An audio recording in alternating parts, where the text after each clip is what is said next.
My name is Jessica. I am a 38-year-old cisgender female living in the Pacific Northwest with her husband and Boston Terrier. Since I was little, I've always felt disconnected from those around me. I never fully felt like I fit in with my friends, family, coworkers, or even most of my romantic relationships. I've always been overly emotional, sensitive, and prone to burnout faster than my peers.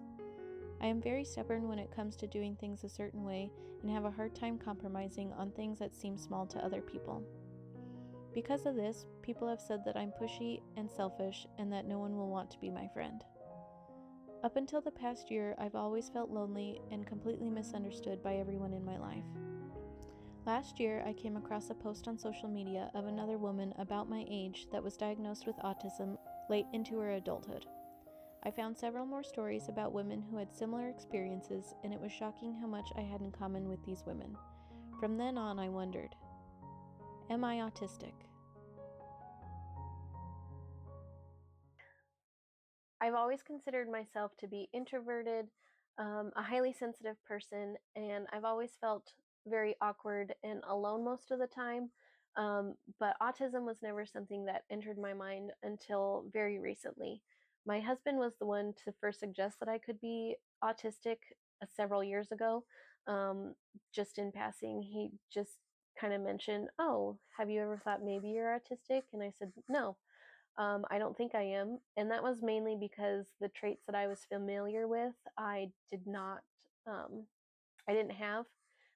So I brushed it off as like that definitely couldn't be something that applied to me. But recently, Pinterest and Instagram, the algorithm was suggesting videos related to other things that I am interested in, such as being highly sensitive and being an introvert. And so they started suggesting a couple things about autism. And when I was reading those, I went, huh, I do that. I do that too. Um, and the one that really stuck with me, it was um, someone was describing how they eat their food, and at every meal, they plan out what food they're going to eat in what order, and what is going to be the last bite. And that's something that I have always done. Um, I just kind of thought everyone did it. It just was like, it's been a part of my life forever. And so it was very natural to like, oh, I'm going to have a bite of this, maybe a couple bites of this, and then I'm going to try this. And then I always had to have the proportions right of like taste and texture and which ones I wanted to like go in what order so that I wasn't favoring one or making one feel left out. And then I'd always pick whatever I wanted to be the last bite. And this is going through my head like every single time I'm eating.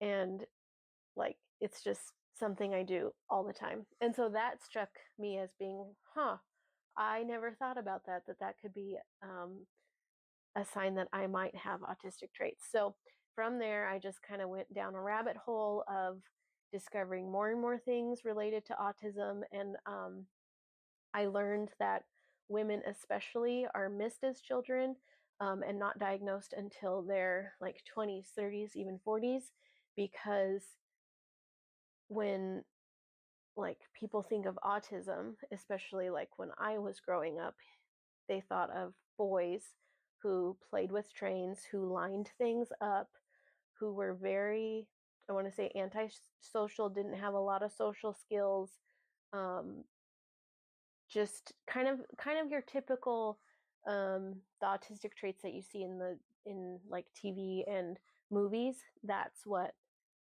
autism like represented to me. But then once I deep dove, there are a lot of things I do and that I did growing up that definitely could potentially be autistic traits. So once I started identifying with a lot of the things I saw online about other people who have autism and what they experience, I started to realize a lot of the things I was feeling during my childhood were probably due to autism.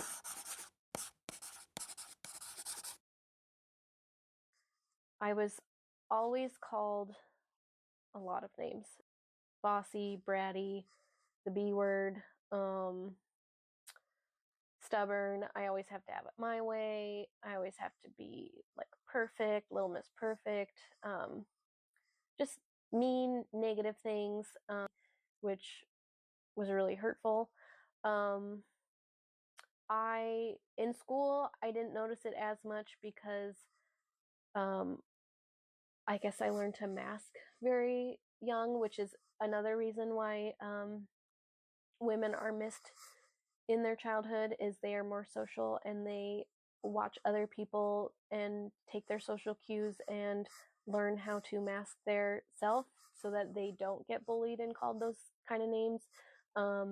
So a lot of the conversations I have are based on the other person's personality, and I don't feel I don't feel like I can usually be myself in front of a lot of people. There are a few people I can, but I've just learned at an early age to hide who I really am.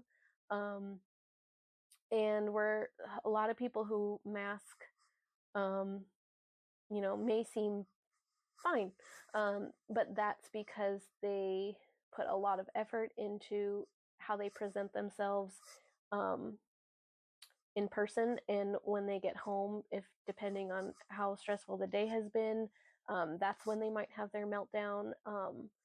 So you probably won't ever see it in public because um, people similar to I work really hard not to show you how we're truly feeling on the inside.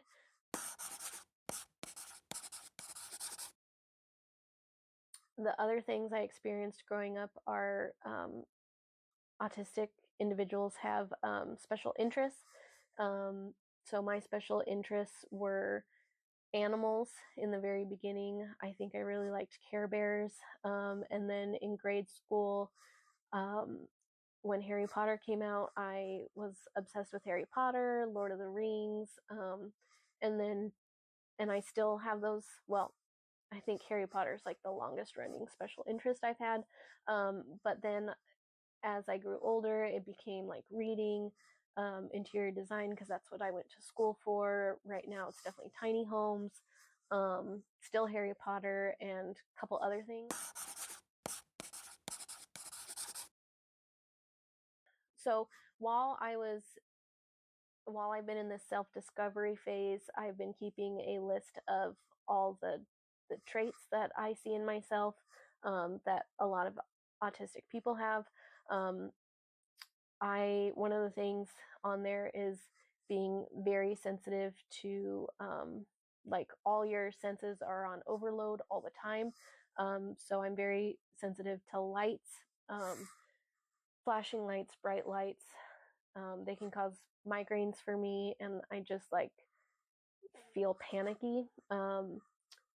Same with noise. Noise can do the same thing to me. I also am very sensitive to touch. I don't like to be touched, especially by strangers. Sometimes I have a hard time when my family wants to give me a hug, or like my husband is, physical touch is his love language, and it's definitely my least, um, my last the last love language in my, like, out of the five, that's the one I identify with the least. So like, he and I have sometimes issues, like, when is it okay to have physical touch, when is it not. Even like hand holding or like caressing bothers me sometimes. It just, like, I can't do it.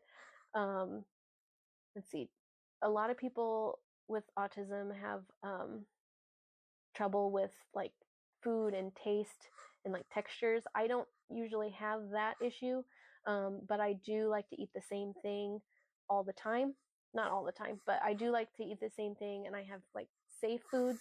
And for me, I don't know if that's because I'm probably autistic, or if it's because I have a lot of gastrointestinal issues, which actually could be caused by autism. A lot of people with autism experience gastrointestinal issues in their lifetime. So that actually might be because I'm autistic. Um, the other things I struggle with are being overwhelmed by people and crowds, farmers markets, concerts, trade shows, anywhere there's going to be a lot of people overwhelms me. I've had panic attacks and almost fainted a few times. I get really nauseous and will have to leave. The other things I experience with even just like there might not be a lot of people there, but if I don't know what to expect, that can cause me a lot of anxiety.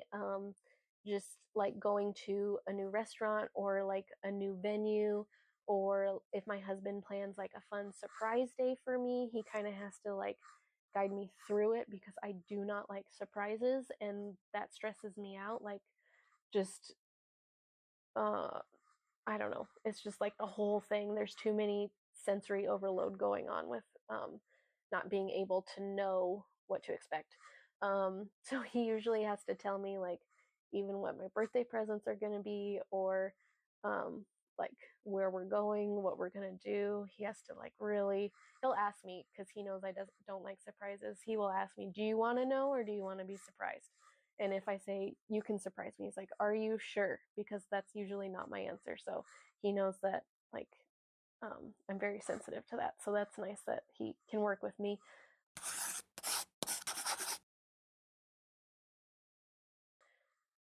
The other thing that I've always noticed about myself but didn't know how to explain it is I don't know what to do with my hands or arms. So I will either have them like here, and my husband will ask, "Are you cold?" No, it's comfortable, because I don't know what to do with them. Or I have T-Rex arms where like they hang out up here. Especially if I'm doing like one-handed tasks, like moving something, the other one will be like up here awkwardly. And I never knew why I did that. That's just what I've always done.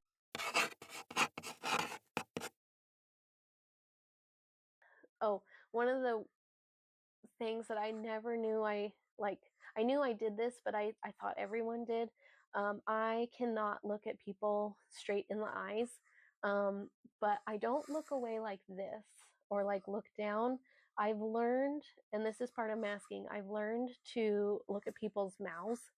Um, and I've just always done that, so I didn't know it was weird or like that neurotypical people didn't do that. I just thought that maybe um, because I'm visual, I need to see like the mouth movements to know what people are saying. But then I realized that that's not the case. That's not why I do that. It's actually because I have a really hard time looking people in the eyes. Um, and I've tried, like, I can do it sometimes with like my husband or mom or like couple people at work, but the majority of people I can't look in their eyes, so I will focus on their mouths to make it look like I'm engaged. And then the few times where I really try to look at someone in the eyes, it's so stressful. I'm not focused on the conversation. I'm actually like trying to figure out, is this enough eye contact? Can I look away? This is like so hard. What are they saying? How am I going to respond? What are they going to say after that? I'm more concerned about what's going on around the scene than the actual conversation. So it helps me to look away, for me to concentrate on what the other person is saying. Um, so a lot of things like that are why I thought I might be autistic. One of the other things that has always been difficult for me is small talk, whether that's meeting new people and trying to get to know them, or um, coworker relationships, or even like meeting up with friends and that you haven't seen in a long time and trying to reconnect. I really have a hard time talking about small things, or like I really have a hard time with small talk. I'd rather talk about like deep issues and connect on a much deeper emotional level than just like on the surface. So I'm really awkward in like new social interactions.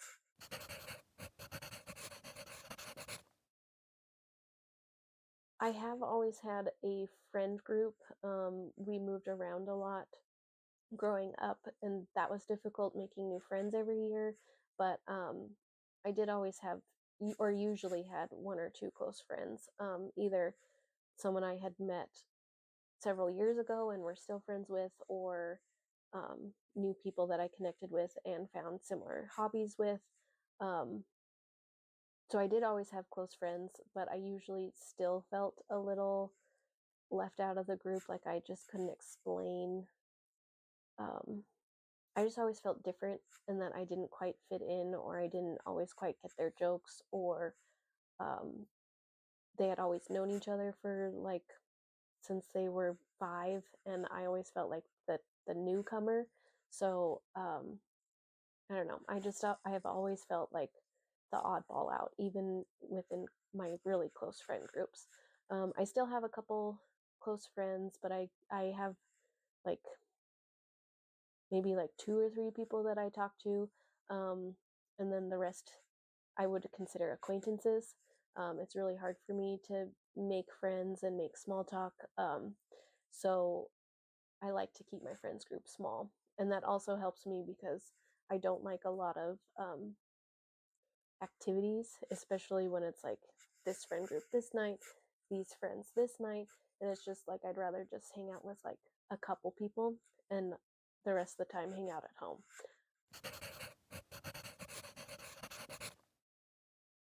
Through like the last couple of years, I've really been doing a lot of self-discovery. I think it started maybe late 20s.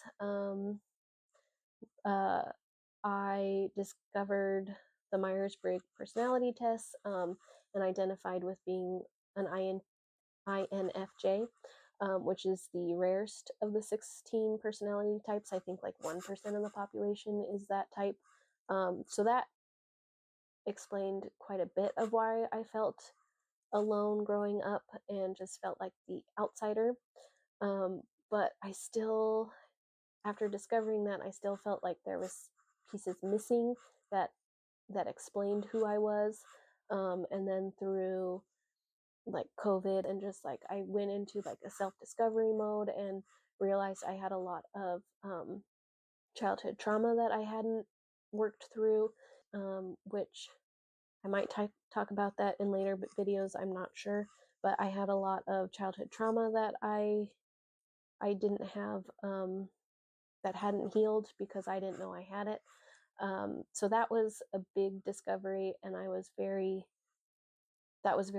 an emotional time for me for many reasons. But I feel good about that now in the stage of my life, and even after that of like identifying as highly sensitive, identifying as an INFJ, and then discovering childhood trauma, I still felt like something has been missing. And once I started doing more digging into autism and what other, particularly women my age, have experienced and how they were diagnosed later. I feel like that to me has been the missing puzzle piece that I've just been waiting for. Um, Now everything really makes sense to me of why I am the way I am and why I do things a certain way, why I react the way I do to things.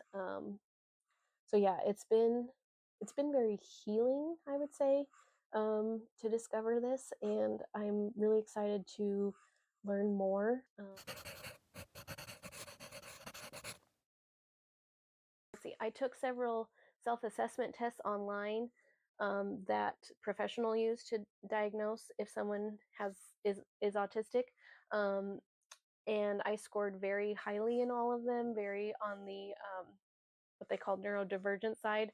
There's neurodivergent, and then there's neurotypical. Neurotypical is like your um, I don't normal brain, and then neurodivergent are like people with autism, ADHD, people who are just wired differently. Um, so yeah, I scored really highly all on all of those, and at this point, after taking all those self-assessment quizzes and seeing my score, and that all of them said that I have a high probability of being autistic. I am 100% convinced I am. And for me, that's enough to know that, yeah, I am.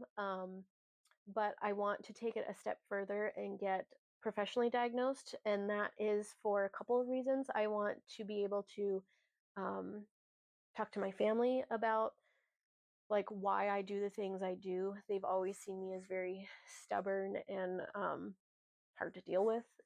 it's been very hard for me, especially with, I would say with my family the most. They put a lot of negative labels on me growing up. Not to say that they're bad people or that my childhood didn't have pleasant memories, but there were a lot of negative associations that made me feel bad about myself. So now to be able to explain that it's autism and to be able to say, like, I have a professional diagnosis, like, here is what I've been dealing with my entire life. I think that will help them kind of realize why I do the things I do, and why I have to do them my way sometimes. I also wanted a professional diagnosis because I have been struggling probably the last decade or more with work, and I feel like I'm at the point where I need extra accommodations, whether it's at my current job or if I decide to find a future job, hopefully to work from home. I wanted to be able to have a professional diagnosis in order to get those accommodations. Some employers do require you to have an actual diagnosis before they will um, give you the accommodations you need. I would hope I would not work for a company that would require that, but in case I do, I have it. But yeah, so I'm doing that tomorrow morning, and then um, I'm not sure. I'm not sure when. I haven't scheduled the second and third appointment yet, so I'm not sure when I'll be done. But once I finish with the last one, they get you your results within like 1 or 2 days after that, and then you'll get like your official paperwork diagnosis in the mail like a few weeks after. So it's a pretty fast process, which I was pretty surprised by. But yeah, I'm really excited to go on this self-discovery journey. I I know that I definitely have it. I just I want it to be confirmed by a professional, not just for me, but to help me navigate the people in my life, or to help me navigate um, differences with people in my life, um, with work, with family, with friends, where it's just I can explain why I've struggled with things, and hopefully it'll like help all of us. But yeah, so I'm excited.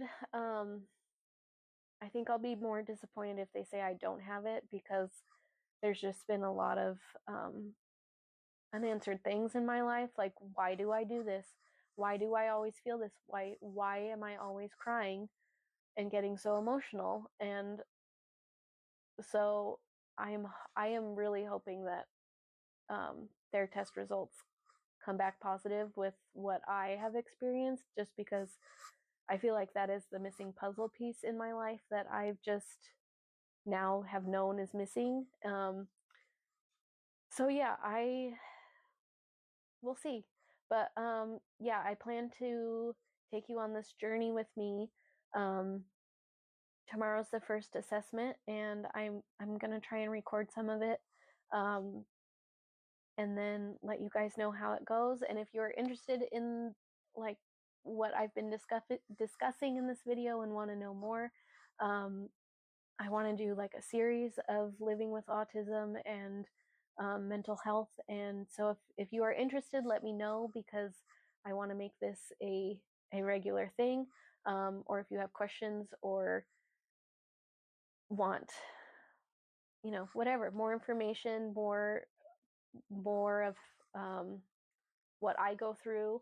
I'm hoping this helps someone out there, because had those people not posted their experiences on social media, I don't know if I would have come across it. And they helped me, so I want to help someone else discover who they truly are, and so that they can feel whole, like I finally do. So yeah, I think I will end this here, and I will see you soon, give you the update, and yeah, stay tuned, because this will be a very, very eye-opening experience.